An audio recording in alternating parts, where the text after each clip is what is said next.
Dignity commerce and competition classes में आपका स्वागत है। आज हम इस वीडियो में प्रधानमंत्री श्री नरेंद्र मोदी जी द्वारा प्रारंभ की गई 2014 से लेकर 2024 तक की प्रमुख योजनाएं के भाग 1 के बारे में जानेंगे। 2014 में प्रारंभ की गई प्रमुख योजनाएं। 1. प्रधानमंत्री जन धन योजना (PMJDY) भारत सरकार की एक प्रमुख वित्तीय समावेशन योजना है जिसकी शुरुआत 28 अगस्त 2014 को प्रधानमंत्री नरेंद्र मोदी द्वारा की गई थी। इसका उद्देश्य देश के प्रत्येक नागरिक को बैंकिंग सेवाओं से जोड़ना है, खासकर गरीब और वंचित वर्गों को। जन धन योजना के मुख्य उद्देश्य: 1. हर परिवार का बैंक खाता खोलना ताकि सभी को औपचारिक बैंकिंग प्रणाली में शामिल किया जा सके। 2. डायरेक्ट बेनिफिट ट्रांसफर (DBT) सरकारी लाभ सीधे खाते में भेजना। 3. बचत की आदत बढ़ाना, लोगों को औपचारिक बचत के लिए प्रेरित करना।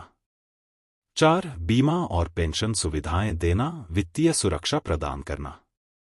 जन धन योजना के फायदे: 1. शून्य बैलेंस खाता (जीरो बैलेंस अकाउंट). 2. रुपए डेबिट कार्ड की सुविधा। 3. 2 लाख रुपए का दुर्घटना बीमा। 4. 10,000 रुपए तक की ओवरड्राफ्ट सुविधा। 5. सरकारी योजनाओं का पैसा सीधे खाते में जमा होना। अब तक की उपलब्धियां 2025 तक: 1. करोड़ों लोगों के बैंक खाते खुले हैं। 2. लाखों महिलाओं को इससे वित्तीय स्वतंत्रता मिली है। 3. नकद रहित लेनदेन को बढ़ावा मिला है। 2. स्वच्छ भारत अभियान (स्वच्छ भारत अभियान) भारत सरकार की एक प्रमुख राष्ट्रीय मुहिम है जिसकी शुरुआत 2 अक्टूबर 2014 को महात्मा गांधी की जयंती पर प्रधानमंत्री नरेंद्र मोदी द्वारा की गई थी। इसका उद्देश्य पूरे देश को स्वच्छ और खुले में शौच से मुक्त (ODF ओपन डेफिकेशन फ्री) बनाना है। स्वच्छ भारत अभियान के मुख्य उद्देश्य: 1. खुले में शौच की समाप्ति (ODF). 2. हर घर में शौचालय का निर्माण। 3. सार्वजनिक स्थानों की सफाई। 4. कचरा प्रबंधन और पुनर्चक्रण (वेस्ट मैनेजमेंट). 5. स्वच्छता के प्रति जनजागरूकता फैलाना। 2 भागों में विभाजित। 1. स्वच्छ भारत ग्रामीण इलाकों में शौचालय और स्वच्छता सुविधाओं पर ध्यान। 2. स्वच्छ भारत शहरी (अर्बन) शहरों में सफाई, ठोस कचरा प्रबंधन, सार्वजनिक शौचालय आदि। मुख्य उपलब्धियां 2025 तक: 1. 10 करोड़ से अधिक शौचालयों का निर्माण। 2. लाखों गांव ODF घोषित। 3. सफाई को लेकर जनजागरूकता में बड़ा बदलाव। 4. शहरी क्षेत्रों में कचरा संग्रहण और रिसाइक्लिंग में सुधार। जनभागीदारी: 1. स्कूल, कॉलेज, NGO, सेलिब्रिटी और आम नागरिकों ने सक्रिय भाग लिया। 2. स्वच्छता ही सेवा है, एक कदम स्वच्छता की ओर जैसे अभियान चलाए गए। 3. मेक इन इंडिया भारत सरकार की एक प्रमुख पहल है जिसकी शुरुआत 25 सितंबर 2014 को प्रधानमंत्री नरेंद्र मोदी द्वारा की गई थी। इसका उद्देश्य भारत को उत्पादन मैन्युफैक्चरिंग का वैश्विक केंद्र बनाना है और देश में निवेश आकर्षित करना, रोजगार के अवसर बढ़ाना तथा आत्मनिर्भरता को प्रोत्साहित करना है। मेक इन इंडिया के मुख्य उद्देश्य: 1. भारत में विनिर्माण को बढ़ावा देना। 2. विदेशी कंपनियों को भारत में निवेश के लिए आकर्षित करना। 3. नए रोजगार के अवसर उत्पन्न करना। 4. GDP में विनिर्माण क्षेत्र का योगदान बढ़ाना। 5. ईज ऑफ डूइंग बिजनेस में सुधार करना। प्रमुख क्षेत्र: 25 क्षेत्रों पर विशेष ध्यान: ऑटोमोबाइल, रक्षा उत्पादन, रेलवे, बायोटेक्नोलॉजी, रसायन उद्योग, सूचना प्रौद्योगिकी (AT), कपड़ा और परिधान, फार्मास्यूटिकल्स, खनिज और खनन। मुख्य उपलब्धियां 2025 तक: 1. कई बड़ी विदेशी कंपनियों ने भारत में निवेश किया। 2. मोबाइल निर्माण, रक्षा उपकरण, इलेक्ट्रॉनिक्स और ऑटो सेक्टर में वृद्धि। 3. भारत मोबाइल फोन निर्माण में दुनिया का दूसरा सबसे बड़ा देश बना। 4. Ease of doing business ranking में भारत की स्थिति में सुधार।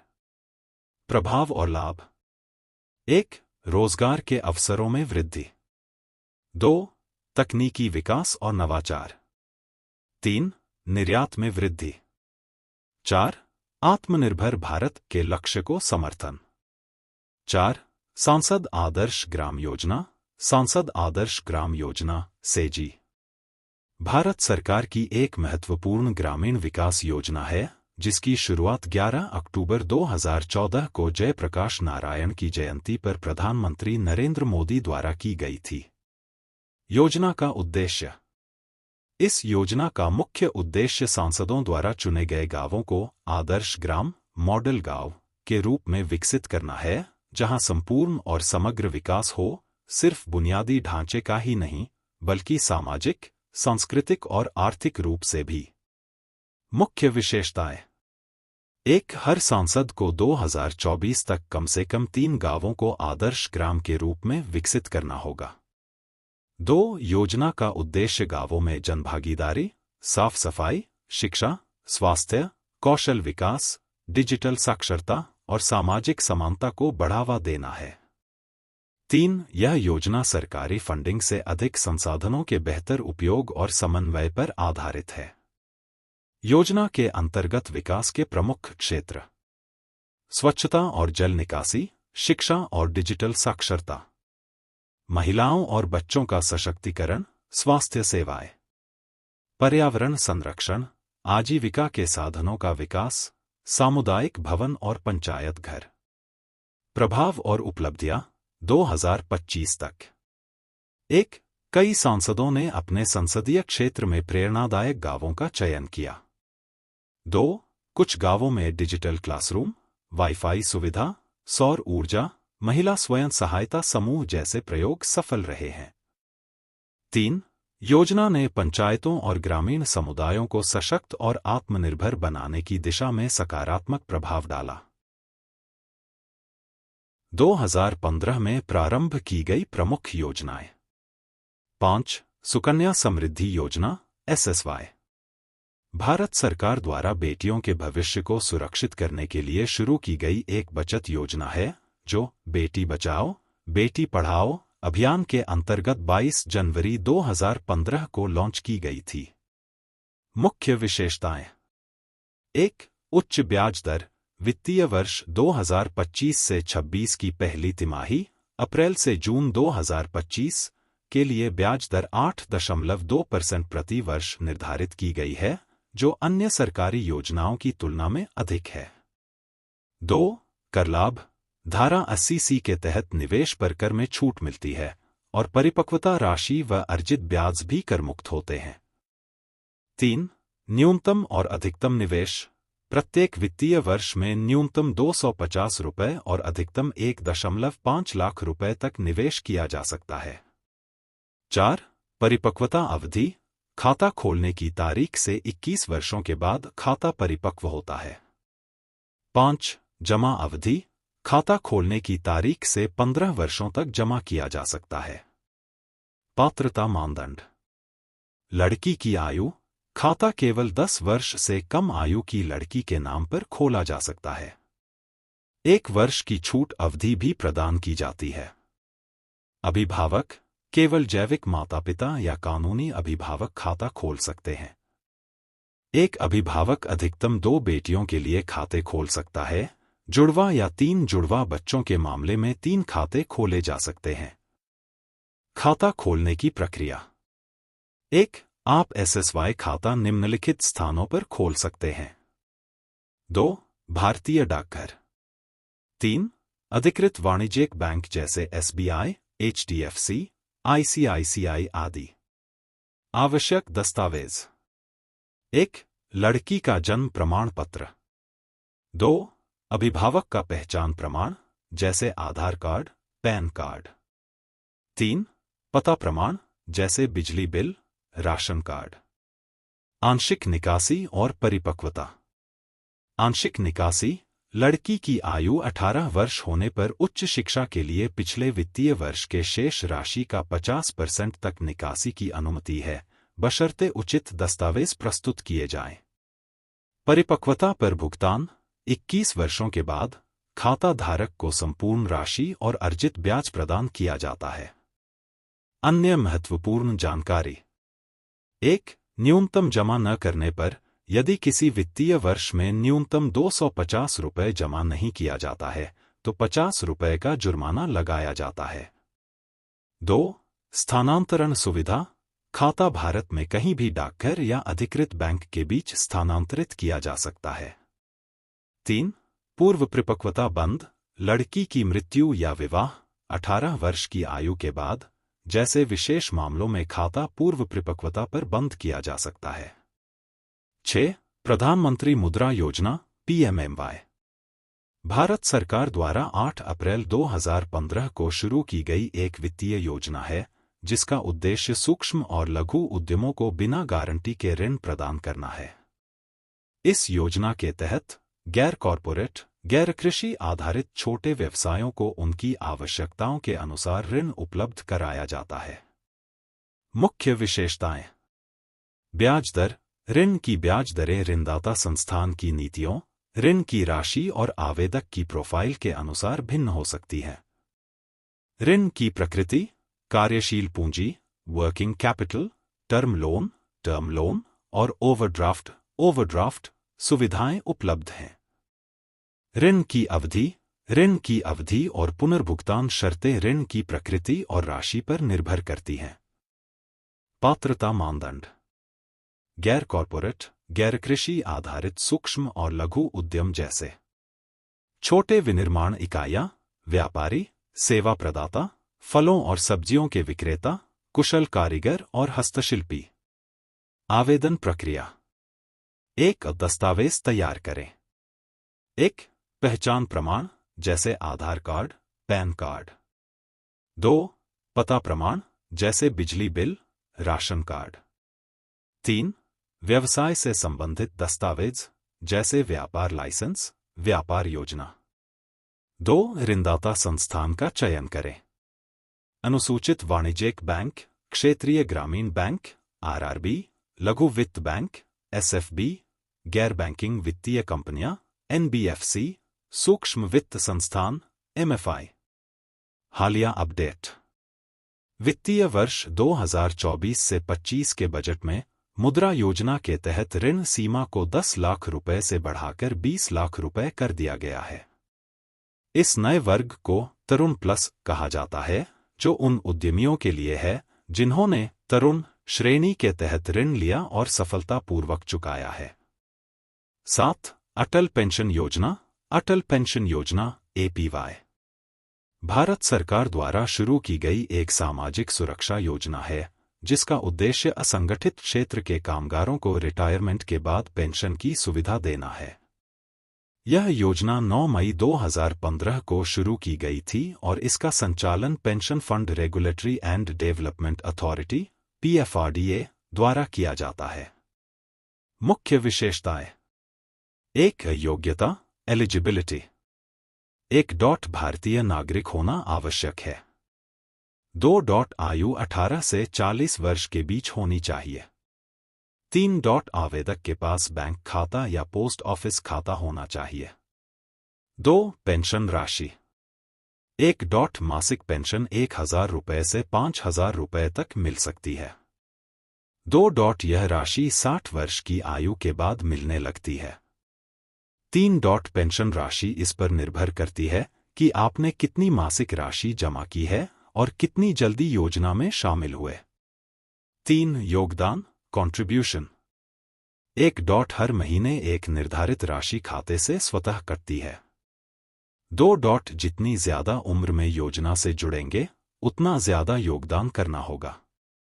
4. सरकारी योगदान गवर्नमेंट को कंट्रीब्यूशन। यदि आप 1 जून 2015 से 31 मार्च 2016 के बीच जुड़े थे और इनकम टैक्स नहीं भरते थे तो सरकार ने भी आपके योगदान के बराबर राशि अधिकतम 1000 रुपये प्रति वर्ष 5 साल तक जमा की। 5. नामांकन नॉमिनी। योजना में नामांकन के समय नॉमिनी का विवरण देना जरूरी है। 6. टैक्स लाभ।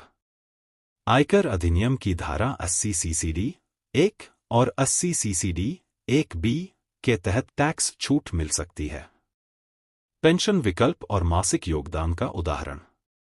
मासिक पेंशन उम्र 18 वर्ष पर मासिक योगदान उम्र 35 वर्ष पर मासिक योगदान 1000 रुपये 42 रुपये 181 रुपये 2000 रुपये 84 रुपये 362 रुपये 3000 रुपये 126 रुपये 543 रुपये 4000 रुपये 168 रुपये 722 रुपये 5000 रुपये 210 रुपये 902 रुपये।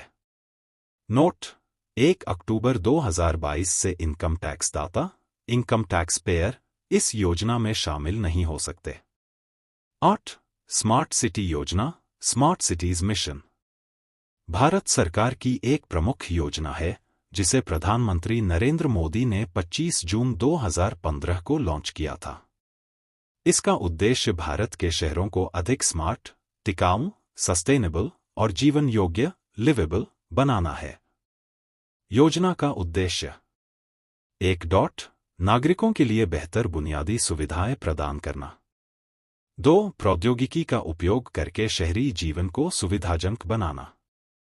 3. सतत और समावेशी विकास को बढ़ावा देना। मुख्य विशेषताएं। 1. कुल चयनित शहर। देश भर से 100 शहरों को इस योजना के अंतर्गत चुना गया है। चयन प्रक्रिया प्रतिस्पर्धा आधारित कॉम्पिटिटिव थी, जिसे स्मार्ट सिटी चैलेंज कहा गया। 2. विकास का तरीका। एरिया बेस्ड डेवलपमेंट, किसी शहर के विशेष क्षेत्र को स्मार्ट रूप में विकसित करना, जैसे एक पुराने क्षेत्र का नवीनीकरण, नया स्मार्ट एरिया बनाना आदि।